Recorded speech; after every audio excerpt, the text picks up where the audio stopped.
O Brasil está praticamente parado. E o motivo?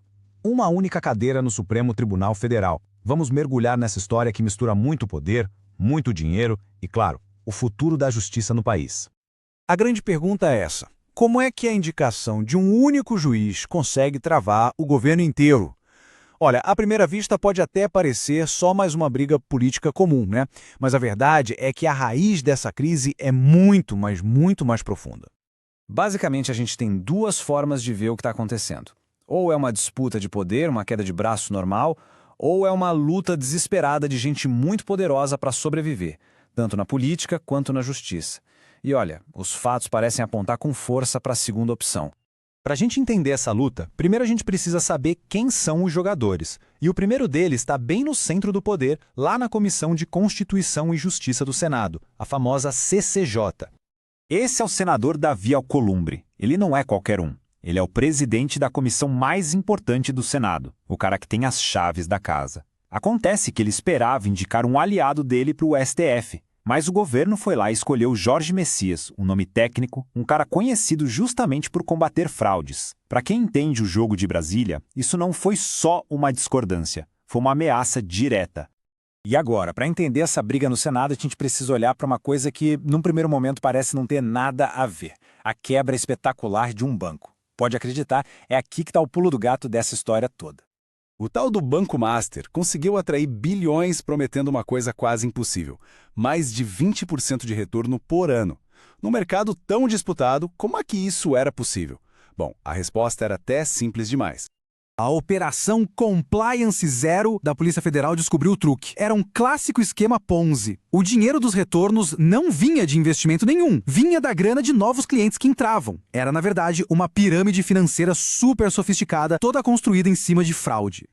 E exatamente aqui que as duas histórias, a crise em Brasília e o banco quebrado, começam a se cruzar de um jeito bem chocante. E a ponte que liga tudo isso está no estado do senador Alcolumbre, o Amapá.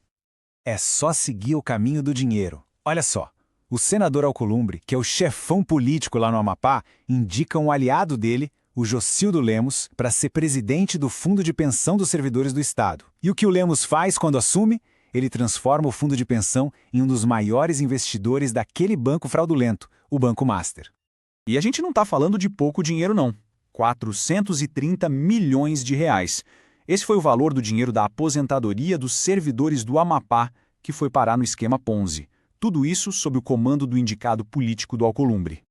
E o ponto mais crítico é que isso não parece ter sido um erro, sabe? A gestão do fundo simplesmente ignorou vários e vários alertas de órgãos de controle. E pior, autorizaram um último depósito de 100 milhões de reais poucos dias antes do banco quebrar de vez.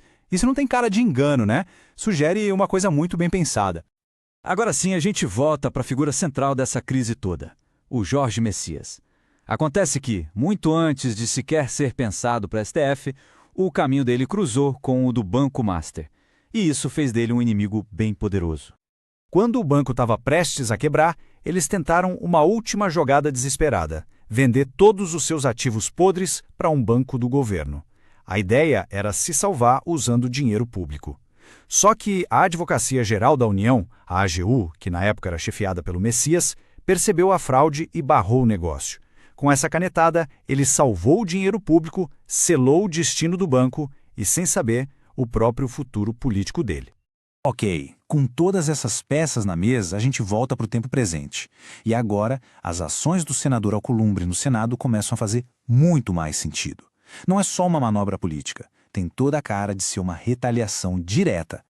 Alcolumbre está usando todo o peso do cargo dele para pressionar. Ele fica adiando a sabatina do Messias sem data para acontecer, trabalha nos bastidores para queimar o nome dele com outros senadores e, o mais perigoso de tudo, ameaça a economia do país colocando para votar projetos que são verdadeiras pautas-bomba, que podem criar um rombo bilionário nas contas públicas. Só para ter uma noção do tamanho da ameaça, dá uma olhada nesse gráfico. Enquanto o governo tenta fechar o ano no 0 a 0, essas pautas do Alcolumbre podem criar dezenas de bilhões em novas despesas. Na prática, ele está fazendo o país inteiro de refém para barrar o homem que atrapalhou o esquema financeiro onde os aliados dele estavam metidos. Então, o que está em jogo aqui é muito maior do que uma vaga no STF ou uma briga entre políticos. O que está em jogo, de verdade, é a integridade das instituições do Brasil, tanto as democráticas quanto as financeiras. Essa tabela resume bem o conflito.